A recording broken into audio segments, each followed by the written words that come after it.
Bonjour à tous, très heureuse de vous retrouver pour cette nouvelle édition. Aujourd'hui, comme chaque vendredi, je vous propose les meilleurs moments de l'actualité du Sénat. Au sommaire cette semaine, la ratification de l'accord de Paris après un ultime vote du Sénat. La France devient donc le deuxième pays d'Europe à ratifier l'accord conclu lors de la COP21. Patrick Drahi devant les sénateurs, le patron de SFR Numéricable s'est longuement exprimé lors d'une audition mercredi. Il a répondu sans détour, vous allez le voir, aux questions des sénateurs. 10e jour de grève à la SNCF, un blocage incompréhensible selon Manuel Valls, le Premier ministre, qui a pourtant annoncé mercredi 100 millions d'euros supplémentaires pour la compagnie ferroviaire. Débat à suivre. Je vous le disais en titre, la France devient donc le deuxième pays européen à ratifier l'accord de Paris sur le climat. Après un ultime vote du Sénat, Paris a en effet ratifié l'accord conclu lors de la COP21. Un vote historique selon les mots de la ministre de l'Environnement, Ségolène Royal. L'accord de Paris sur le climat conclu en décembre dernier, qui vous est soumis aujourd'hui pour autoriser la ratification, a souvent été qualifié d'historique, à juste titre. Il l'est certainement par son objet. Il ne s'agit pas de fixer des frontières, mais de fonder une alliance nouvelle pour assurer notre survie collective en donnant le signal d'un changement du modèle économique, social et environnemental. Il l'est aussi par sa construction, puisque chaque nation y contribue en fonction de ses caractéristiques propres et que les acteurs non étatiques, les régions, les villes, les ONG, les entreprises et les citoyens y sont étroitement associés. Ces décisions nécessitent du courage, de l'imagination, de l'action, mais je sais que ce courage, vous n'en manquez pas. Les choix, vous les avez déjà faits. Soyez donc remerciés de participer ainsi à la fois à la mise en avant des solutions que la France a pu promouvoir au cours de cette conférence de Paris sur le climat, mais aussi de donner à notre pays la force de continuer, par votre vote, de continuer à entraîner l'ensemble des pays du globe, car ce n'est pas facile dans cette phase transitoire. Beaucoup de pays pensent, qu'en étant venus en décembre à Paris, puis en étant revenus à New York pour signer, que les choses sont faites, mais non. Il y a encore tout le travail de ratification et la France, par votre vote, va donner aussi un signal extrêmement fort qui va donner l'envie d'abord à l'Union européenne d'accélérer le processus, mais aussi aux autres continents de la planète de s'engager pour que la parole qui a été fortement émise à Paris soit traduite le plus rapidement possible par des actes, pour que ceux qui sont menacés dans leur vie, dans leur survie, par le dérèglement climatique, par la montée du niveau de la mer en particulier, par l'accélération des phénomènes dramatiques de désertification, puissent reprendre un espoir grâce à l'action que vous allez accomplir dans les heures qui viennent. Merci infiniment de cette contribution. Merci. Le coût économique de l'inaction de la communauté internationale serait immense, de l'ordre de 5 à 20% du produit intérieur brut mondial chaque année. Et ce sont des données du rapport Stern qui, dès 2006, a eu le mérite d'amener le débat sur le terrain économique. Le coût de notre inaction pourrait atteindre 1 000 milliards de dollars par an en 2050. Dans un rapport de notre commission, nos collègues Cédric Perrin, Leïla Aïchi et Éliane Giraud ont montré que les phénomènes de réchauffement, d'érosion côtière et de pénurie des ressources constituaient de puissants facteurs d'instabilité géopolitique. On le voit en particulier en Arctique, où le réchauffement facilitera l'accès à des ressources géologiques et biologiques abondantes, jusque-là inaccessibles. Le recul de la glace ouvrira des routes maritimes nouvelles, tandis que la fonte du pergélisol libérera des terres agricoles. Ces perspectives, dans un contexte de concurrence entre États riverains et de tensions entre l'OTAN et la Russie, devraient être analysées avec beaucoup d'attention. Le risque d'une accélération des migrations environnementales est lui aussi particulièrement inquiétant. L'arrivée en Europe aujourd'hui d'1 million de réfugiés, ce n'est rien comparé aux 72 millions de personnes qui seraient forcées de se déplacer si le niveau des mers ne s'élevait que de 50 cm, ce qui a des chances de se produire si nous ne faisons rien avant la fin du siècle. L'Organisation internationale des migrations estime, chers collègues, à 200 millions le nombre de déplacés environnementaux d'ici à 2050. Il faut ici le redire avec force. Stabiliser le climat n'est pas un enjeu environnemental périphérique. C'est éviter tout simplement un 21e siècle de crise alimentaire et migratoire qui déboucherait inévitablement sur des guerres civiles et des affrontements guerriers. Le drame syrien nous dit déjà l'inéluctable de cet enchaînement si nous continuons de faire passer nos intérêts de court terme avant notre intérêt bien compris de long terme. Tristan Combon vient d'en parler. Le sommet international des ministres de la Défense sur le thème climat et défense a d'ailleurs reconnu comme un risque stratégique à part entière le changement climatique. Et je tiens à souligner que son organisation était la première recommandation du livre vert de la défense publié à l'initiative de ma collègue Leïla Aïchi. Tout le monde, aujourd'hui, est la main sur le cœur en faveur d'une action climatique en général. Mais ce consensus ne survit guère aux intérêts particuliers. En France, le lobby de l'aviation continue de refuser une taxation du kérosène, voire demain une taxation du carbone, et certains rêvent même encore de nouveaux aéroports. Les transporteurs routiers sont prêts à bloquer le pays si l'on favorise par trop les transports de marchandises par rail ou par canot. L'industrie automobile met en avant les enjeux d'emploi pour refuser des normes d'émissions trop drastiques, et les éleveurs bovins ne veulent même pas que nous comptabilisions les émissions de méthane entérique. Bref, le climat n'est encore pour beaucoup qu'une priorité totalement théorique. Nous devons rapidement ratifier cet accord pour que ce succès diplomatique soit un succès climatique. Et notre groupe, avec beaucoup d'enthousiasme, votera cette loi. Je pourrais m'arrêter là, mais je vais quand même continuer. Il est bien difficile aujourd'hui de conclure des accords multilatéraux dans un monde qui se tourne de plus en plus vers le régionalisme. Et ça l'est d'autant plus quand on touche aux questions environnementales, dont la tentation est toujours très forte de les faire passer après les enjeux économiques et financiers. Alors reconnaissons franchement que l'accord de la COP21, l'accord de Paris, est un succès diplomatique et c'est une très bonne nouvelle pour le multilatéralisme. Une très bonne nouvelle parce que les Nations unies doivent être confortées dans leur rôle à une époque où l'essentiel des enjeux que nous devons affronter sont des enjeux globaux qui dépassent les frontières des États et surtout qui dépassent le temps des générations politiques. Et c'est une bonne nouvelle parce que cet accord en plus reconnaît un principe qui m'est très cher, un principe qu'on a porté à la délégation aux droits des femmes, à l'Assemblée nationale également et au Conseil à l'égalité, qui est celui de l'autonomisation des femmes. Et cet accord pose ses bases aujourd'hui, c'est un progrès par rapport aux précédentes discussions.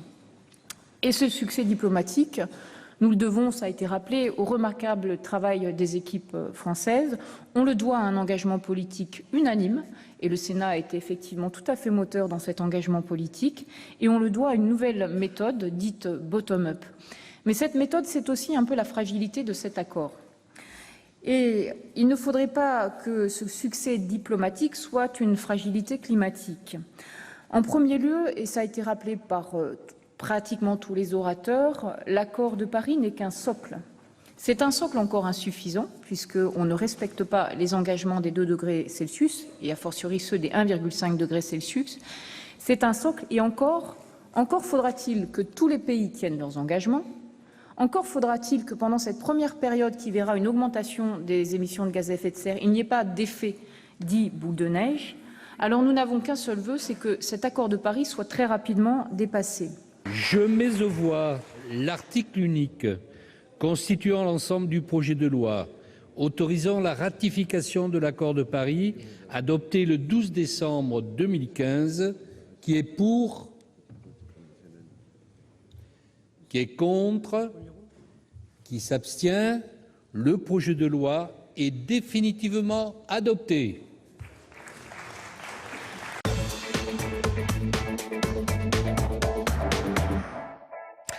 Patrick Drahi devant les sénateurs. Le patron de SFR Numéricable était auditionné par la Commission des affaires économiques du Sénat. L'homme, plutôt rare dans les médias, s'est longuement exprimé. Et vous allez le voir, il a répondu sans détour aux questions des sénateurs, à la fois sur la stratégie de son groupe, mais aussi sur ses méthodes plutôt controversées d'optimisation fiscale. Mon groupe, je l'ai construit forcément avec l'argent des autres, puisque quand je suis né, j'étais fils de prof. Je suis né au Maroc, j'ai 3 épisodes dans ma vie. Je suis né au Maroc, j'ai fait mes études au lycée Lyautey, l'un des fleurons de l'éducation nationale à l'étranger. Je suis rentré en France en 1978, j'ai intégré l'école polytechnique, j'ai fait l'armée, très formateur. et j'ai fait ensuite Télécom. Et à Télécom, moi je n'ai pas souhaité rejoindre l'opérateur historique, France Télécom, même si j'en avais la possibilité, puisque j'étais pas trop mal classé à la sortie de l'école polytechnique. J'ai préféré me mettre à mon compte, très rapidement en tout cas, et travailler dans le domaine de la fibre optique. Et comme je ne pouvais pas trop travailler pour quelqu'un, parce que j'avais du mal avec les visions à très court terme, et j'étais plutôt à plus long terme, ben, je me suis mis à mon compte. Comme je n'avais pas d'argent, ben, il a bien fallu emprunter cet argent. Alors je peux vous dire qu'aujourd'hui on me critique sur mon niveau de dette, mais je dors beaucoup plus facilement avec 50 milliards de dettes qu'avec les premiers 50 000 francs français de dettes que j'ai contractés quand j'ai créé mon entreprise en 1991. Pourquoi? Parce que quand j'ai créé mon entreprise, j'avais un projet, mais je n'avais pas de clients, je n'avais pas d'infrastructure, je n'avais pas de collaborateurs et je n'avais pas un franc de chiffre d'affaires. Aujourd'hui, je n'ai plus un projet, mais j'ai une entreprise qui fait travailler environ 55 000 personnes en interne, plus des dizaines de milliers auprès de nos sous-traitants. Nous avons 60 millions de clients dans le monde, dont environ une vingtaine en France, et nous faisons, à supposer que les autorités de New York nous donnent les autorisations dans quelques jours, et nous ferons donc environ 24 milliards, 25 milliards d'euros de chiffre d'affaires cette année. Donc vous voyez qu'on a une dette qui est à peu près égale à 2 fois notre chiffre d'affaires, alors que mes premiers 50 000 francs, ben, c'était l'infini mon chiffre d'affaires, vu que c'était 0 quand j'ai commencé. Et donc vous avez commencé votre intervention en parlant de votre origine et de vos origines et de votre parcours. C'est bien que nous soyons également informés de tout cela. Comme le disait un proverbe africain, parfois lorsque tu ne sais pas où tu vas, souviens-toi d'où tu viens. Ça peut toujours être utile. Vous disiez qu'au début vous aviez commencé avec 50 000 francs de l'époque. La différence, je dirais, par rapport à ce moment-là, qui était important, où tout a débuté, semble-t-il, c'est que lorsque vous aviez misé sur 50 000 francs, c'était seul vous qui étiez en cause et quelques collaborateurs, tandis que maintenant, lorsque vous misez beaucoup plus, c'est des dizaines de milliers de salariés qui risquent soit d'en bénéficier, soit d'en subir les conséquences. Donc la vision doit être un peu différente. Dernier point, liberté de la presse. Quelle est votre conception de la liberté de la presse, Monsieur Drahi? Écoutez, moi je suis très fier de ce que j'ai fait pour la presse. On m'a rien demandé. J'ai sauvé un premier titre. Vous pourrez demander, j'ai sauvé un deuxième titre et j'ai trouvé, je pense, un modèle économique pour l'ensemble de la presse. Et je pense que je serai suivi par beaucoup de gens. En intégrant la presse, qui était une partie des médias, dans un groupe Télécom, c'est assurer la pérennité à un moyen d'expression. Vous demanderez aux rédactions quel est mon niveau d'intervention. 0. Moi, mon niveau d'intervention, c'était de dire ça perd de l'argent, il faut mettre ça à l'équilibre. Point barre. Et maintenant, comment on développe? Comment on développe? Ben, je peux vous dire que les titres qui sont disponibles sur l'application SFR, aujourd'hui, sont visibles par 12 millions de personnes. Ça ne veut pas dire que 12 millions de personnes les regardent tous les matins, mais des centaines de milliers les regardent tous les matins, là où ils étaient quelques milliers il y a 3-4 mois. Ça, c'est important. Après, quelle est la logique entre la presse et la télévision? C'est le numérique. C'est quoi le numérique? Parce qu'on a tous parlé d'Internet, on se gargarise avec des mots dont on ne comprend pas forcément le sens. L'Internet, c'est les échanges. Et si c'était que pour échanger des emails ou des textos, on n'aurait pas besoin d'investir dans la 4G et la fibre. La 4G et la fibre, c'est d'échanger de la vidéo. Et la vidéo, c'est la télé. Donc la numérisation de la presse, c'est la télé. Donc quel rapport entre l'Express, Libé et BFM? Je suis en train de numériser la presse. La presse papier, elle existera toujours. Mais celui qui fait que de la presse papier, moi, je n'investirai pas chez lui. Vous nous avez montré votre capacité à mettre en place un véritable empire dans les télécommunications, et ça, il faut vous le reconnaître. J'ai 2 questions qui peuvent être embêtantes pour vous. Vous avez une holding au Luxembourg. Vous êtes coté en bourse à Amsterdam. Vous avez une participation personnelle dans un paradis fiscal en Angleterre. Vous êtes résident suisse. Dans le Panama Papers, vous avez été cité. Est-ce que ça ne fait pas beaucoup, tout cela? Est-ce que, une telle politique ne peut pas gêner une politique réelle d'investissement? Ça, c'est une vraie question. Dernière question. Vous avez pris des positions très avancées sur le nombre de congés payés en France en disant qu'il y en avait trop et un temps de travail qui était vraiment trop court.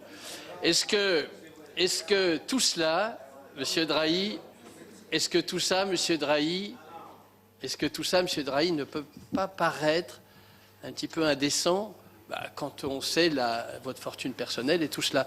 Ces salariés gagnent bien leur argent et méritent bien leur congé. Monsieur le sénateur Bourquin, vous me disiez, est-ce que le fait que mes holdings soient à l'étranger est incompatible ou compatible avec les investissements? Alors moi, je vais vous dire pourquoi mes holdings sont à l'étranger. D'abord, moi, j'habite à l'étranger. Donc, vous savez, quand vous habitez à l'étranger, de mettre sa holding en France, c'est un peu bizarre. C'est comme d'habiter en France et de mettre sa holding à l'étranger. Donc, moi, j'habite à l'étranger, j'ai ma holding à l'étranger, c'est assez logique. La question que vous auriez dû me poser, c'est pourquoi j'habite à l'étranger alors que j'étais très heureux en France? C'est parce que c'est très compliqué de faire du business en France. C'est ça la réalité. Alors, est-ce que ça nuit à investir? Mais juste au contraire. C'est grâce à... et je vais répondre à la question sur l'optimisation fiscale et la fraude fiscale, qui sont deux notions qui n'ont rien à voir. Je l'ai un petit peu dit tout à l'heure. Quelqu'un qui habite en France, qui a un compte en Suisse non déclaré, c'est de la fraude fiscale. Quelqu'un qui habite n'importe où dans le monde et qui, sur la base des lois fiscales du pays, optimise sa fiscalité, c'est quelqu'un de malin. Mais je ne pense pas qu'il y ait quelqu'un dans la salle qui, quand il remplit sa déclaration d'impôt, essaie de payer plus que ce qu'il a à payer. Je ne crois pas. Peut-être s'il veut souscrire au fan club. Mais c'est un peu la question. Parce que la question de l'optimisation... Non, mais c'est quoi? Attendez. Monsieur Drahi, ce n'est pas du tout la question. Mais je vous ai répondu sur la fraude fiscale et je vous ai répondu sur mais je veux reparler de l'optimisation. Parce que l'optimisation, c'est une notion mathématique. Il se trouve que j'en ai fait un peu pour rentrer à l'X. Le contraire de l'optimisation, c'est la réduction. Donc, est-ce que vous faites votre fiche d'impôt pour payer moins d'impôts? Non. Je ne connais pas un Français qui, en faisant sa déclaration, essaie de gonfler ses revenus pour payer plus ou oublie de déclarer certains abattements pour payer plus. Bon, donc l'optimisation dans les entreprises, c'est un métier. D'ailleurs, il y a beaucoup de jeunes dans ce pays qui font des études dans des écoles, des grandes écoles commerciales, et qui choisissent comme spécialité la fiscalité. Donc si leur métier, c'était de faire que les entreprises payent plus d'impôts, je pense qu'ils ne trouveraient pas de job. Donc les directeurs fiscaux, ils sont en charge de l'optimisation fiscale. Ils ne sont pas en charge de remplir la déclaration fiscale. Ça, c'est facile. Enfin, c'est très compliqué, parce que ça change tous les 3 mois. Mais ce n'est pas ça le métier. Bon. Alors, au contraire, si vous voulez, des groupes internationaux comme les nôtres ont des capacités d'investissement bien plus importantes parce qu'ils sont internationaux. Si j'étais resté ici, ça aurait été difficile de faire ce que je fais. SFR est sur le podium des entreprises qui démarchent le plus par téléphone. Depuis quelques mois, il semble que vous ne maîtrisiez pas forcément la fréquence d'appel de vos propres clients et il y a des mauvais résultats en matière de satisfaction client. Vous seriez dernier des 4 opérateurs mobiles dans ce domaine et premier en termes de plaintes des clients en 2015.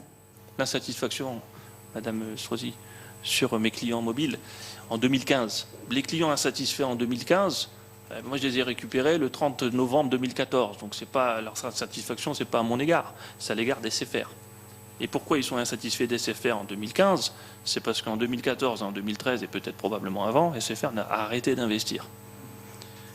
Moi, quand je rachète SFR, le 28 novembre 2014, il y a 1 an et 5 mois, je trouve un réseau sous-investi, une qualité de service. À l'époque, quand on arrivait à Charles de Gaulle, à l'aéroport, qu'on allait dans Paris, le téléphone coupait 5 fois. Vous imaginez? Pour un des opérateurs qui était le leader en France. Alors ne parlons pas dans les territoires, il ne coupait même pas, il ne décrochait pas le téléphone. Bon, réseau sous-investi dans la 3G. On parle de 4G, qui est la génération d'après, dans la 3G.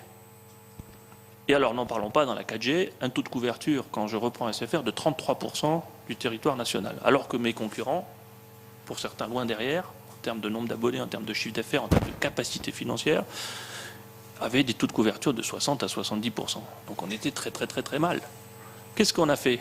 On s'est retroussé les chemises et on a bossé. Quand on bosse, on n'a pas le temps de faire des grands discours devant les journalistes. Et on a pris les plaintes. Et depuis que j'ai racheté SFR, on n'a jamais reçu autant de plaintes des autorités françaises que pendant les 20 ans que ça appartenait à notre groupe. C'est quand même bizarre parce que c'est nous qui faisons le sale boulot aujourd'hui. Et là, on est critiqué du matin au soir. Bon, peu importe, moi la critique, ça me pousse à travailler davantage. Donc, aujourd'hui, nous avons doublé la couverture. En 1 an, nous sommes passés de 33 à 65%, là où les autres sont passés de 65 à 75%. Et puis, je peux vous dire que d'ici la fin de l'année prochaine, on sera numéro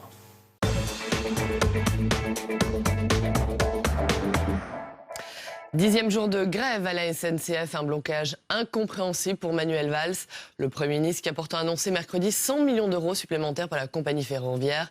Les cheminots demandent à la fois le retrait de la loi El Khomri, mais ils défendent également leurs conditions de travail. Je vous propose donc de revoir ce débat autour de la mobilisation à la SNCF. Pourquoi avoir refusé de signer cet accord ? Moi, j'ai rien refusé du tout. Après, la fédération s'est exprimée, mais ce qu'il faut voir, ce qui est important, c'est qu'est-ce qu'on pense ? Est-ce qu'on pense que c'est les fédérations qui vont décider ? Là, on a une grève.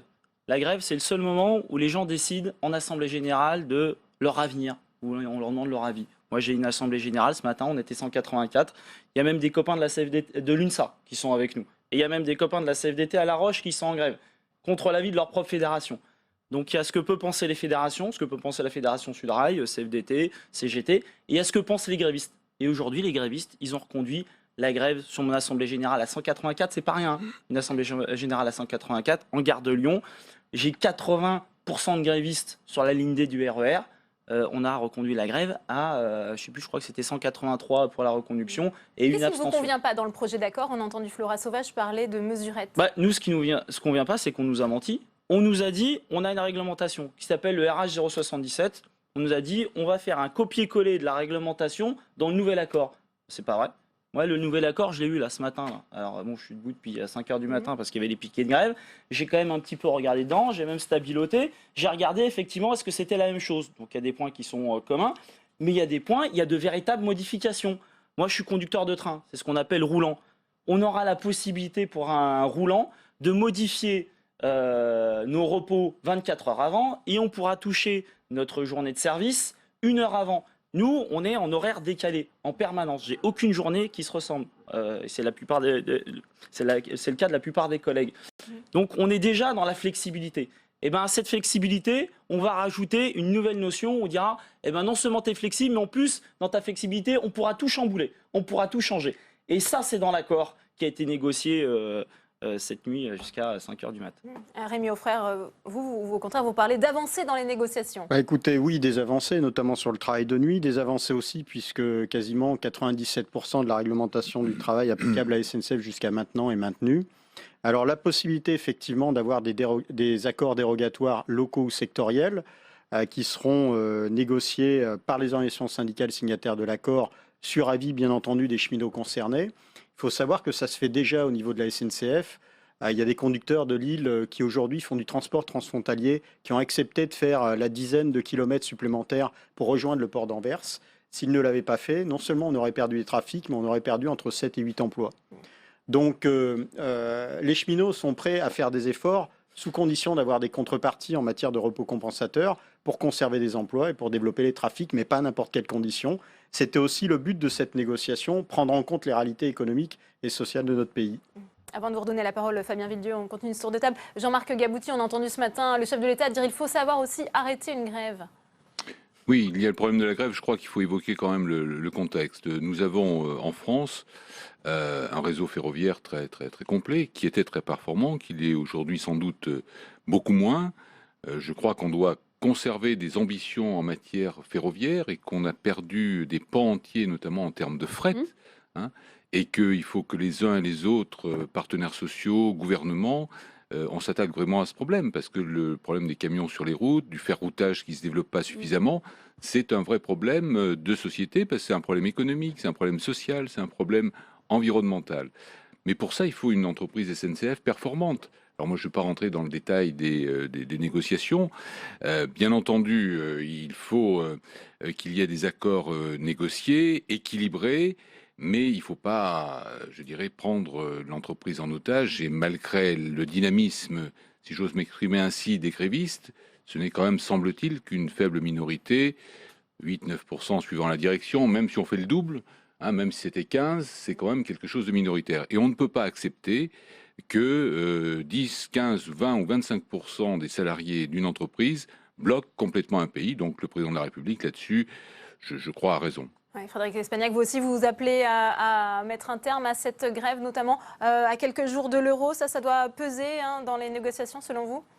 Les négociations, elles sont abouties pour l'instant. Maintenant, il reste le vote. Je crois que c'est vrai dans la période actuelle, mais c'est vrai dans le climat général. On a évoqué les questions de sécurité, les questions... Voilà, donc le climat est ce qu'il est. En même temps, je crois qu'il y a des sécurisations de salariés qui étaient visiblement demandées, nécessaires. Il y avait une inquiétude et on est à la fois dans ce que dit mon collègue, c'est-à-dire qu'on est dans le besoin d'une entreprise aujourd'hui qui évolue, qui soit un peu plus compétitive certes, mais pas à n'importe quel prix. Donc je crois que c'était aussi l'objet des négociations que vous avez eu les uns et les autres, en tout cas vos représentants pendant 19 heures. Et en même temps, je crois que la SNCF... c'est une entreprise, vous le savez tous, auquel on tient tous. Ça fait partie du patrimoine de la France. Vous êtes vous-même les porteurs d'un service public important au service des usagers, mais aussi, on l'a dit, il y a des perspectives à construire. On n'a pas signé la COP21 pour derrière laisser des pans entiers, ce qu'on a dit tout à l'heure sur le ferroutage. Voilà, donc on a besoin d'une entreprise qui va bien, avec à la fois des salariés qui soient motivés. Donc c'était aussi l'enjeu, je pense, de la sécurisation, de par l'ouverture à la concurrence 2020-2023. Et en même temps, je crois qu'il faut faire attention. On a vu aujourd'hui des pertes quand même assez graves, importantes financièrement. Le droit de grève est un droit. Et sur ça, je ne reviendrai pas en arrière. Voilà, je le redis, donc c'est pour ça. Mais quand ça va jusqu'à mettre en difficulté, je pense là, pour le coup, 300 millions, 377 millions... C'est vrai qu'on rappelle, selon les estimations, faire attention, entre 15 et 20 millions d'euros par jour de grève. Vous les premiers... Donc c'est vrai que la gauche, elle a remis en cause le code du travail. Si elle se met à remettre en cause le droit de grève, on est tous impactés, vous les premiers, de fait, en tant que salariés de cette entreprise, les Français aussi. Et je crois qu'on a besoin d'une entreprise publique, en tout cas de la SNCF, qui se porte bien. Et on a besoin de vous, les uns et les autres, motivés dans ce travail. Fabien Villedieu, c'est vrai que Guillaume Pépy a dit qu'il n'y a plus aucune raison non plus de faire grève. Oui, a priori, tout le monde autour de la table est d'accord, à part moi, pour expliquer qu'il ne faut pas faire grève. Le problème, c'est qu'a priori, c'est pas vous qui décidez. C'est pas ça. C'est les assemblées générales de grévistes. Les Les assemblées générales de grévistes. Et actuellement, les assemblées générales de grévistes, ils décident de continuer la grève. Alors, je vais rebondir sur la citation de François Hollande, notre cher président, auquel j'ai voté il y a quelques années. Donc j'ai pas de problème vis-à-vis de lui. Il cite Maurice Thorez, il faut savoir arrêter une grève. Mais la vraie citation, elle s'arrête pas là. C'était une citation qui date de 1936. La vraie citation, c'est il faut savoir arrêter une grève lorsqu'on a obtenu satisfaction. Et aujourd'hui, on n'a pas obtenu satisfaction. Donc soit on a des illuminés complètement fous. Moi, je perds 80 € par jour. Voilà. Dans un mois et demi, je pars en vacances avec le CE de la SNCF. Donc je vais peut-être perdre sur cette grève 1000 €. Soit je suis fou, voilà, je me dis tiens, je vais perdre 1000 €, ou soit il y a des bonnes raisons. Et moi, je vous dis qu'il y a des bonnes raisons. Moi, je suis conducteur de train, j'ai des horaires déjà suffisamment flexibles. On m'a vendu une réglementation qui serait un copier-coller de ce qu'on avait avant. C'est pas du tout le cas. On a introduit un certain nombre de notions qui rajoutent de la flexibilité à la flexibilité. Et j'irai même plus loin, je vous dirais, maintenant, dans le nouvel Alcor, il y a même une partie de la loi El Khomri. C'est-à-dire qu'on pourra, pour certains conducteurs, certains cheminots, dire que pour vous, c'est pas l'accord d'entreprise, parce que comme l'a dit le collègue, oui, il y a des difficultés, ça sera l'accord de branche, et l'accord de branche, c'est une catastrophe. Ouais. Alors, Rémi Frère, est-ce que vous confirmez effectivement qu'il y aura... Je ne confirme pas du tout. Oui. Le principe de hiérarchie des normes a été intégré dans la loi du 4 août 2014, à la demande notamment de la CFDT, et les parlementaires ont été soucieux d'introduire ce principe. Donc justement, le débat de la loi El Khomri par rapport à la réforme du ferroviaire, elle est inopérante puisque nous avons le principe de hiérarchie des normes. Absolument. Et il est hors de question que la réglementation du travail que nous allons conclure par un accord collectif soit plus défavorable que la convention collective. Bien entendu, il faut savoir aussi que par rapport au mauvais accord du fret ferroviaire privé de 2008, nous avons réduit l'écart. Nous sommes passés de 25% à 9% d'écart entre le socle de la convention collective nationale et le projet d'accord d'entreprise SNCF. Eh bien, nous considérons à la CFDT qu'un écart d'un peu en dessous de 9% est gérable et que nous pouvons faire les efforts organisationnels et pas au détriment des cheminots. Nous allons remettre en cause la gestion par activité, la dédicace des agents de conduite, par exemple au fret, quand les conducteurs de voyageurs sont débordés. Il faut réorganiser également l'organisation de la production. Et c'est comme ça qu'on dégagera de la compétitivité et non pas en remettant en cause l'encadrement des repos. Et la SNCF là-dessus, elle a plié. Donc lorsque le collègue agent de conduite dit que son encadrement des repos est modifié, c'est une erreur. Je pense qu'il n'a pas tout à fait bien lu le projet. C'est pas vrai, c'est dans l'article 49 qui est juste là et qui dit qu'à tout moment, on peut dire cet accord d'entreprise qui a été effectivement négocié par la CFDT dans des conditions bien bizarres, parce que vous avez négocié l'accord d'entreprise à la SNCF en vous appuyant sur le rapport de force, sur la loi El Khomri, tout le monde l'a dit, qu'aujourd'hui, La SNCF, c'est d'ailleurs la SNCF voulait pas lâcher, c'est le gouvernement qui a décidé de lâcher parce qu'il a dit c'est tellement le bordel dans le pays à cause de la loi El Khomri qu'il va falloir donner un peu de grain à moudre à un certain nombre de syndicats. Donc vous avez négocié là-dessus alors même que vous appelez même pas aux mobilisations sur la loi El Khomri. Donc c'est un peu gonflé. Vous êtes appuyé sur les mobilisations sur la loi El Khomri pour négocier cet accord. Les transports Et je peux vous dire que dans l'article 49, ironie de l'histoire d'ailleurs, 49.3 et 49, voilà, dans l'article 49, il est expliqué en cas de difficulté, mais les difficultés, vous savez ce que c'est, il y en a toujours. Eh bien, cet accord d'entreprise, il est plus valable. On met en place l'accord de branche. Jean-Marc Abouti, on voit bien que le débat, les conditions là où c'est vicieux, c'est seulement les signataires. La politique contractuelle, le respect de la signature, l'engagement, la responsabilité. On voit bien que ce débat commence à faire écho à ce qui est contenu dans la loi travail. Est-ce que vous entendez les arguments des différents syndicats ? Non, mais je crois que il y a une confusion, c'est-à-dire que la négociation avec, je dirais, au sein de la SNCF et la loi travail sont deux choses différentes. D'ailleurs, il y a une confusion dans le public parce que la plupart des gens pensent que la grève, effectivement, à la SNCF est uniquement dirigée contre la loi El Khomri, alors que c'est peut-être un peu le cas, mais pas tout à fait. C'est pas tout à fait. Je crois. C'est pas tout à fait le cas. Ensuite, il y a des modalités de souplesse. C'est vrai qu'on en mesure effectivement la portée en application. Je n'ai pas suivi suffisamment la négociation et les accords pour pouvoir en donner une interprétation, mais c'est vrai qu'il y a un sens, je dirais, de souplesse, mais avec quand même des garanties qui sont données aux salariés. Alors ensuite, j'ai pas l'expérience de négociateur SNCF pour vous dire si l'accord est parfaitement équitable. Moi, ce que je vois, si vous voulez, c'est que la SNCF, on approche effectivement d'une situation qui va être de plus en plus concurrentielle. Qu'on le déplore ou que, je dirais, on l'approuve, c'est un fait. Et même sur le plan français, on a une concurrence. On a une concurrence, j'ai parlé tout à l'heure du fret entre la route et le rail. On a aussi maintenant, avec l'écart, alors je ne vais pas les dénommer Macron, mais je veux dire les lignes qui ont été ouvertes à cette occasion, une véritable concurrence. La SNCF a les moyens de tirer son épingle du jeu avec un réseau incomparable, notamment au niveau des réseaux de rabattement, au niveau des TER régionaux, je pense en particulier à la province. Donc on a un outil incomparable. Il faut qu'on arrive à la fois, je dirais, à une souplesse, à préserver un certain nombre de droits et notamment droit au repos pour les salariés par rapport à leur rythme habituel, ce que je comprends très bien, mais il faut absolument que cette entreprise soit performante parce que c'est l'intérêt de l'usager. Aujourd'hui, vous avez des gens qui font 400-500 km, je dirais, en voiture parce qu'ils trouvent que la SNCF n'est pas suffisamment performante, pas suffisamment régulière, n'a pas suffisamment investi dans le matériel, etc. Donc on a la possibilité d'inverser ça, mais il faut des efforts. Frédéric Espagnac, c'est vrai que Manuel Valls doit aussi en faire des annonces demain concernant l'évolution des financements de la SNCF et de son endettement. Notamment, surtout.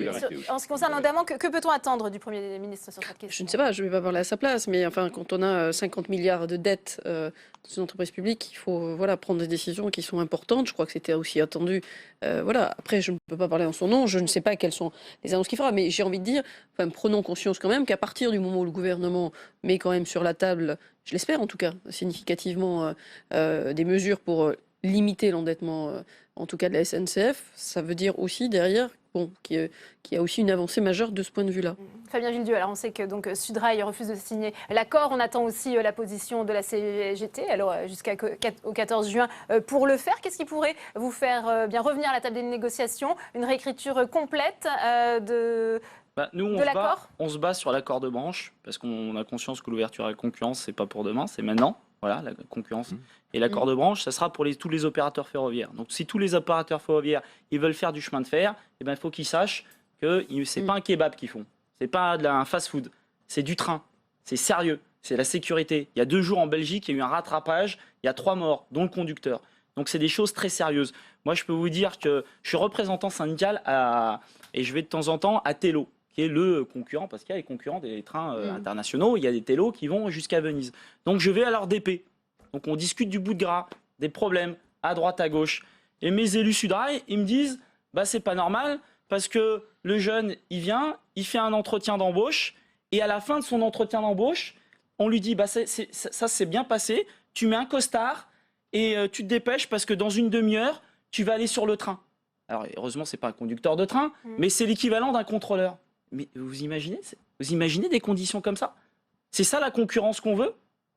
C'est ça la concurrence qu'on veut ? Et là, dans l'accord de branche, il y a un truc qui est passé. On limite la conduite de nuit la conduite de nuit des trains à 7 heures. C'est-à-dire que pendant 7 heures, sans aucune pause, vous pouvez conduire la nuit. Moi, je suis un ancien conducteur du fret.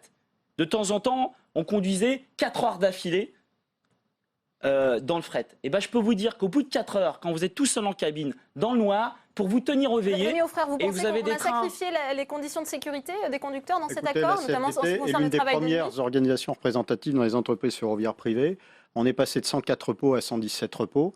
Donc une bonne partie de nos mandants et de nos militants dans le secteur privé ont considéré que le résultat était assez positif. Bien sûr, il y a encore des sujets de préoccupation. Bien sûr, sur ce on que est au vient de début. dire notamment Fabien Villedieu sur cet aspect peut-être dégradation des conditions de travail, travail de nuit, mais aussi entretien. Il n'y a pas de dégradation puisque les conditions Citez les SNCF exemples, étaient par déplorables exemple, par rapport au Code du travail, par rapport à la convention collective du ferroviaire.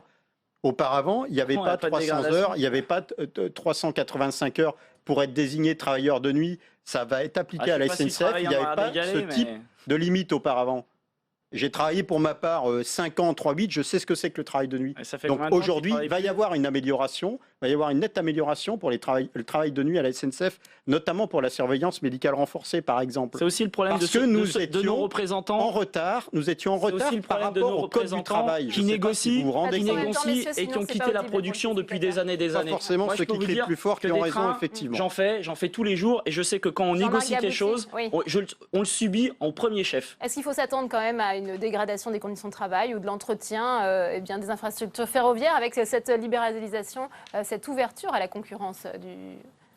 L'entretien, on ne doit pas, parce que c'est un problème de sécurité. On sait qu'on avait peut-être pris un certain retard sur certaines lignes. Bon, moi, je suis sur la ligne où il y a eu Bretigny. Donc ça, on ne doit rien négliger pour l'entretien. Ensuite, il faut effectivement que l'entreprise soit performante pour dégager des moyens pour effectivement investir. Mais je pense que c'est un problème d'organisation, c'est un problème de négociation interne. Aujourd'hui, on a eu quand même une grève un petit peu perlée sur un certain nombre de semaines. Je ne dis pas qu'il faut trouver un accord final, mais je pense qu'aujourd'hui, il faudrait marquer une pause.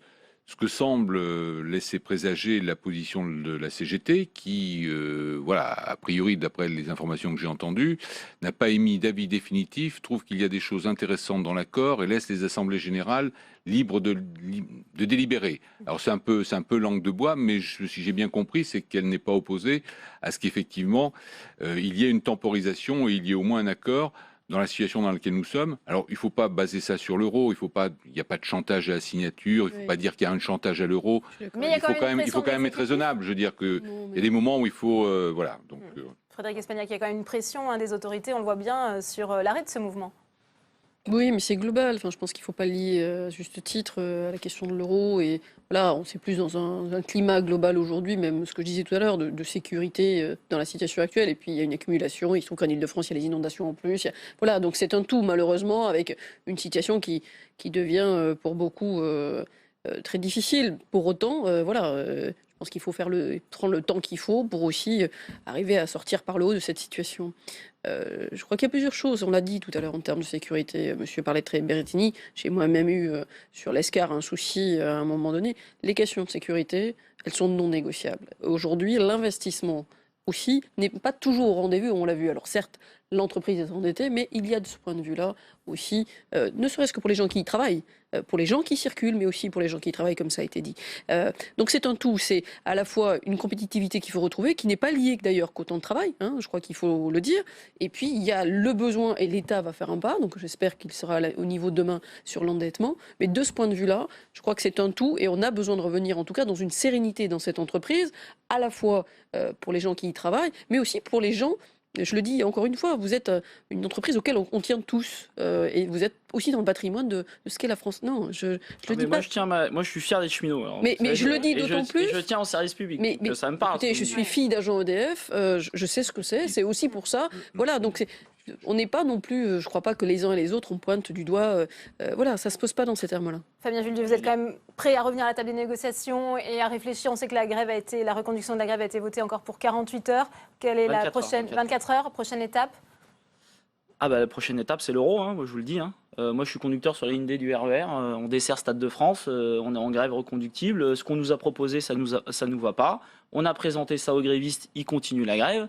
Mais que vous dit la direction? On est à 2 jours de l'euro. Voilà. Hein, pour l'instant. Comment? Il n'y aura pas de nouveau document, nouvel accord. Ils vont. Ah bah ça va être compliqué vendredi soir alors. S'il n'y a pas de nouveau document, ça va être très compliqué. Hein. Le projet semble définitif. Hein. On a été a priori au bout du bout. Samedi 28 mai, on a posé les bases effectivement avec la direction de l'entreprise sous le parrainage d'Alain Vidalis, le ministre des Transports. Ces bases ont été posées. Ça a été négocié toute la nuit dernière. Donc ça a été une très longue négociation. D'ailleurs, tout le monde est intervenu. Les 4 organisations syndicales représentatives sont intervenues dans le débat. Donc il n'y a pas eu de refus de la négociation. Il y a eu de nombreux partages, de nombreuses convergences. Il y a quelques divergences. Mais le document est ainsi fait. Le point noir de la réforme ferroviaire, ça reste l'absence de financement durable. Et c'est vrai que la suppression de l'écotaxe a été un très mauvais coup pour le financement du ferroviaire. La CFDT a toujours refusé que l'on fasse payer aux cheminots, qu'ils soient du secteur privé ou du secteur public, le coût de la réforme ferroviaire. Il faut que l'État investisse massivement pour régénérer et moderniser le réseau. C'est une obligation pour la sécurité ferroviaire.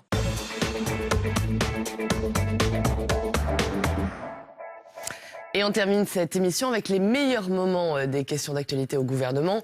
Au menu cette semaine, les suites des inondations et en particulier les conséquences pour le secteur agricole, la grève à la SNCF et puis bien sûr le coup d'envoi de l'euro. Quelles répercussions économiques pour la France? La réponse tout de suite. Depuis plusieurs mois, notre secteur ferroviaire s'enfonce dans la crise. Tous les clignotants sont passés au rouge. La dette de la SNCF s'aggrave de jour en jour, elle atteint 50 milliards. Notre industrie ferroviaire, la 3e du monde, est désormais confrontée à un risque de fermeture de sites industriels. À ce bilan catastrophique s'ajoute maintenant une tragédie. Vous avez capitulé. L'État a capitulé en rase campagne devant des grévistes ultra-minoritaires, moins de 10% d'après vos propres chiffres, pour sauver le projet de loi Travail. Or, vous ne sauverez ni ce texte, ni malheureusement la SNCF, que vous avez sacrifié et que vous rendez désormais incapable de faire face à l'ouverture à la concurrence. En lâchant tout, vous avez cru éteindre l'incendie. Or, il n'en est rien. Le pays continue à subir une grève incompréhensible, selon vos propres termes, devant ce qui n'est même plus une victoire à la Pyrrhus, devant ces reculades sur tous les fronts. Monsieur le Premier ministre, ma question est simple. Où est passé l'État? Monsieur le sénateur, il y a deux observations que je peux partager avec vous. Celle sur la sécurité, parce que je crois qu'on doit avoir cette exigence et que les événements que vous avez visés ne sont pas acceptables. La deuxième, c'est sur l'objectif d'ouverture à la concurrence, puisque, vous le savez, quand on parle du ferroviaire, il faut bien distinguer ce qui se passe sur le fret, avant de porter des constats définitifs. Sur le fret, la concurrence, ça existe depuis 10 ans, et vous savez que malheureusement, ce n'est pas uniquement lié à la concurrence, mais le mode du fret a perdu la moitié de son activité par rapport aux autres modes, alors que c'est ouvert à la concurrence. Et puis, il y a les voyageurs, avec les perspectives d'ouverture à la concurrence. La grande nouveauté, c'est que nous allons passer d'un système qui est un système réglementaire en matière de temps du travail, par exemple. Le décret dit RH 77, dont tout le monde s'est accommodé, vous pouvez le remettre en cause par simple décret, ça n'a jamais été fait, à un système conventionnel. Et nous avions 3 objectifs, un décret socle sur les questions de sécurité, qui a été publié hier au journal officiel, la convention de branche qui concerne le privé et le public, et je remercie toutes les entreprises qui ont permis d'arriver à cet accord qui est signé, par plus de 30%, on verra bien ce que feront les autres organisations, et puis l'accord d'entreprise où il fallait aussi regrouper au moins 30% des signatures, c'est fait. Je pense que maintenant, cette phase-là est terminée. J'ai dit hier que je ne comprends pas et je considère comme incompréhensible la poursuite de la grève. Nous sommes allés jusqu'au bout du dialogue et je répète aujourd'hui qu'il n'y a qu'une seule solution, c'est effectivement la reprise du travail. Mais j'ajoute que ce que nous avons dit hier et ce que le Premier ministre a annoncé hier, notamment s'agissant de la question de la dette, s'agissant de l'effort de rénovation qui va être accentué sur le réseau, s'agissant du fret avec les 90 millions pérennisés qui sont attendus par les entreprises, tout cela montre que le gouvernement a confiance me semble-t-il, contrairement à vous, dans l'avenir du ferroviaire. Vous ne pouviez pas me répondre, Monsieur le Premier ministre, car il n'y a plus d'État. La tyrannie des minorités s'impose. La rue appartient aux casseurs. Il n'y a plus d'autorité. Qui gouverne ce pays? Alors, ma conclusion, chers collègues, est simple. Il est temps que nous arrivions.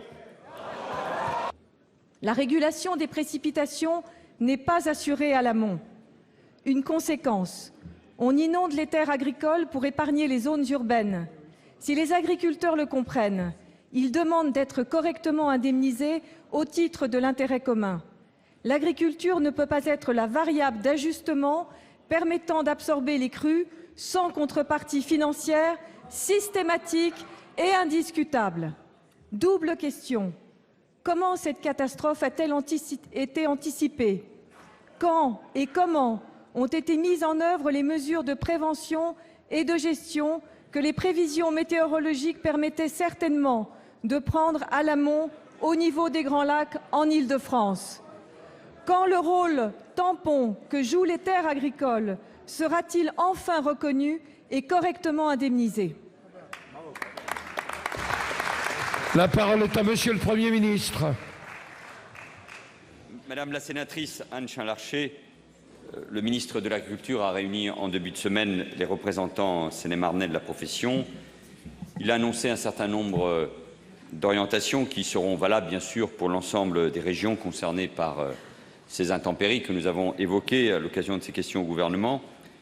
Bien qu'il ne soit pas possible d'établir un bilan précis des dégâts subis par le monde agricole, il est certain, vous l'avez rappelé, qu'il a subi d'importants dégâts matériels. Et cette situation concerne tous les secteurs de notre agriculture, les grandes cultures, l'élevage, l'arboriculture et le maraîchage en effet. L'État a donc demandé aux directions départementales des territoires de fournir une évaluation des dégâts le plus rapidement possible, ce qui permettra d'activer le Fonds national de gestion des risques en agriculture pour les pertes de récoltes éligibles, l'arboriculture, les maraîchages, les prairies et les pertes de fonds. Un point sur la situation sera effectué à l'occasion du Comité national de gestion des risques agricoles le 15 juin afin d'arrêter un calendrier précis qui assure le versement rapide, parce que c'est là où il y a une urgence, des premiers acomptes. La reconnaissance de l'état de catastrophe naturelle permettra, quant à lui, vous le savez, l'indemnisation des dommages causés aux bâtiments et matériels agricoles. Enfin, en août, les agriculteurs sinistrés pourront bénéficier du report du paiement de leurs cotisations sociales et d'un dégrèvement de la taxe sur le foncier non bâti. Les préfets réuniront les établissements financiers et mobiliseront le dispositif de l'année blanche, ouvert dans le cadre du plan de soutien à l'élevage et étendu aux filières végétales. Concernant les producteurs de fruits et légumes particulièrement impactés par les intempéries, les préfets mettront en œuvre sans délai le dispositif d'activité partielle. Et je tiens enfin à vous informer qu'un guichet unique sera mis en place par les préfectures de région afin de faciliter les démarches des exploitants affectés par ces événements climatiques. Madame la sénatrice, vous l'avez entendu, j'ai parlé de l'État et des préfets. Et comme l'un de vos collègues, il y a un instant, s'est permis de dire que l'État n'existait plus ou n'était pas là, vous me permettrez, avec toutes mes excuses, Madame la sénatrice, de lui dire que dans ce pays, parce que l'État, Monsieur Louis Nègre, c'est la colonne vertébrale de la nation, et quand on est, et je me permets de vous le dire avec fermeté, un élu de la République, on ne prononce pas ce type de phrase sur le fait que l'État n'assumerait plus ses responsabilités. L'État, Monsieur le sénateur, il est là quand il s'agit d'assurer la sécurité des Français et de combattre le terrorisme. L'État, grâce aux préfets et aux services publics, il est là quand il s'agit, Monsieur le sénateur, de faire face aux indemnités. Et l'État, il est là quand il s'agit d'assurer et les réformes et l'autorité. Madame Chain-Larché, pour 17 secondes. Monsieur le Premier ministre, nous avons entendu toutes ces mesures qui vont être mises en œuvre. Malgré tout, vous ne m'avez pas répondu sur l'indemnisation systématique de ces terres agricoles qui servent de variable d'ajustement. Si Monsieur le ministre de l'Agriculture s'était déplacé sur le terrain en Île-de-France, il aurait vu le désarroi de ces agriculteurs et pourtant la contribution essentielle qu'ils apportent au secours des personnes.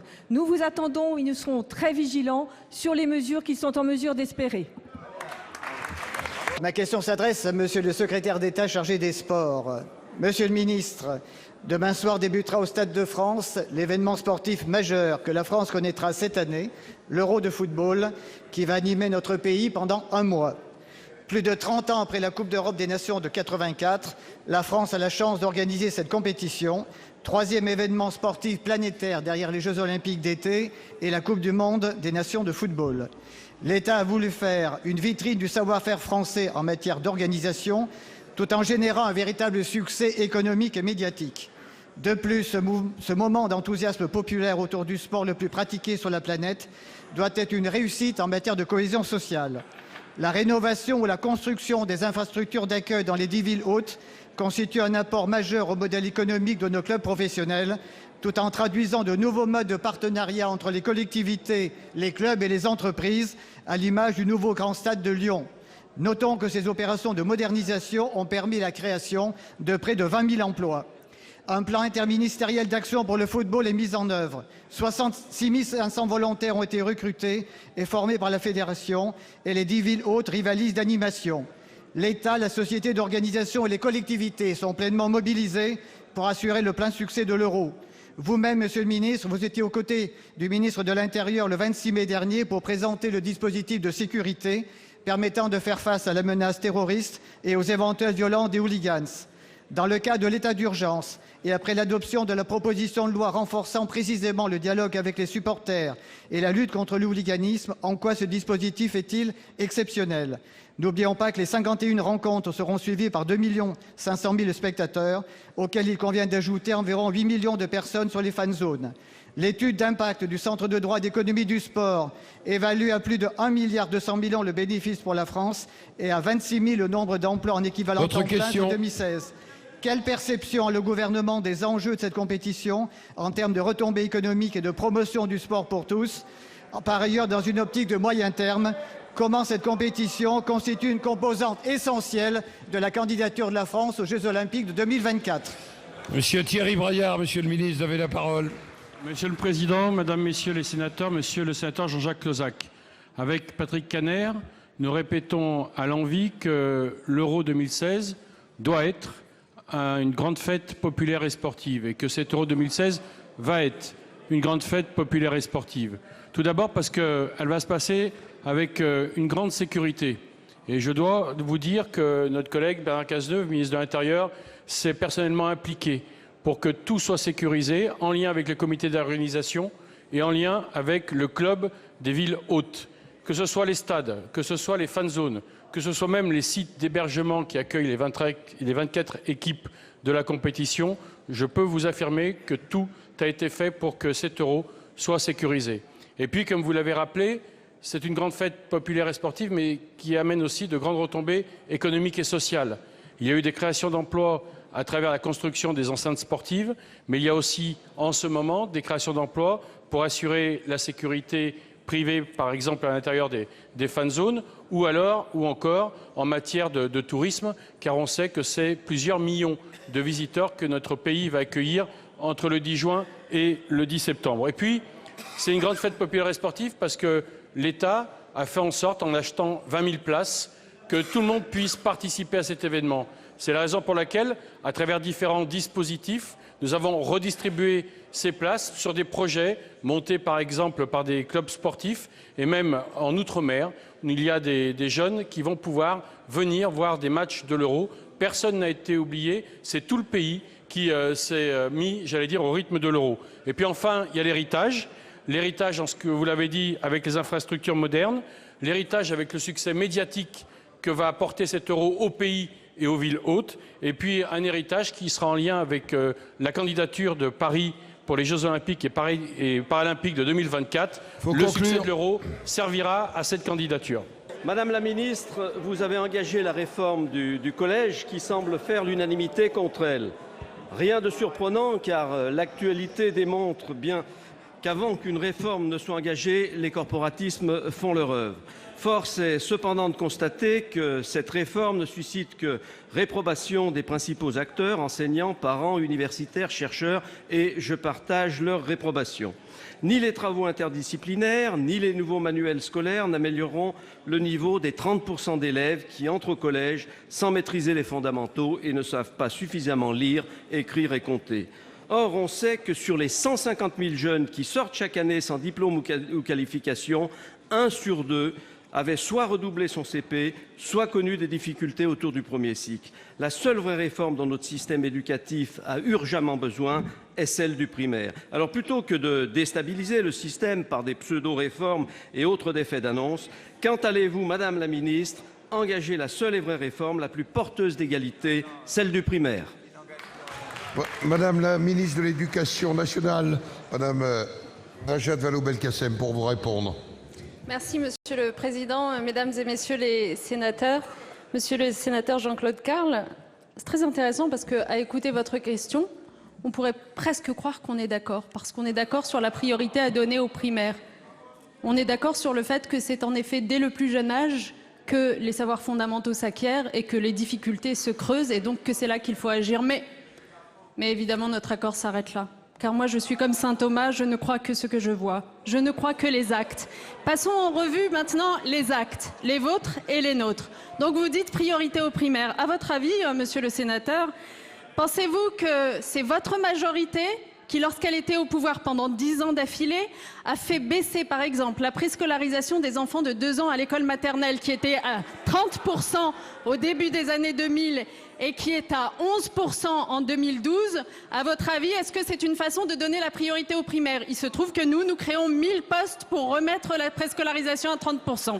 Pensez-vous, monsieur le sénateur, que c'est votre majorité qui, en l'espace de ces dernières années, a supprimé 80 000 postes dans l'éducation nationale, qui a amélioré l'encadrement des enfants en primaire, ou pensez-vous que c'est la nôtre qui en crée 60 000, dont les 2/3 vont à l'encadrement des enfants dans le premier degré?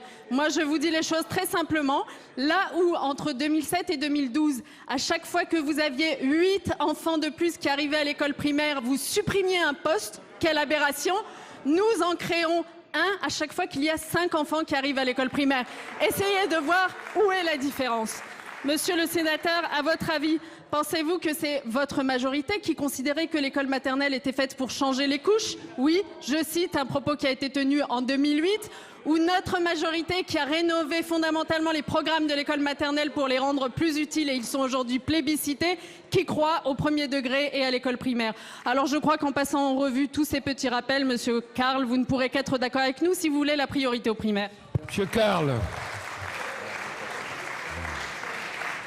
Madame la ministre, j'entends bien vos propos, mais ils ne répondent pas à la gravité de la situation. Notre école, et vous le savez comme moi, n'assume plus sa mission républicaine, celle d'assurer une vraie égalité des chances. Vous le savez, un fils d'ouvrier, aujourd'hui, a 17 fois moins de chances de préparer une grande école qu'un fils d'enseignant ou de cadre supérieur. Or, on sait aujourd'hui que l'avenir d'un jeune est quasiment scellé quand il va fêter son 7e anniversaire. Madame la ministre, il est plus important que la totalité des enfants scolarisés maîtrisent d'abord le français avant de vouloir leur enseigner d'autres langues, fussent-elles l'arabe, le russe ou tout autre dialecte, qui ne ferait que renforcer les communautarismes tout en stoppant l'ascenseur social. C'est la cohésion sociale de la nation qui est en jeu. Nous sommes le pays de l'OCDE le plus inégalitaire. Alors, allons-nous enfin sortir des dogmes, des postures idéologiques, de la doxa de la rue de Grenelle? Notre école n'est ni de droite ni de gauche, elle appartient à l'ensemble de la nation.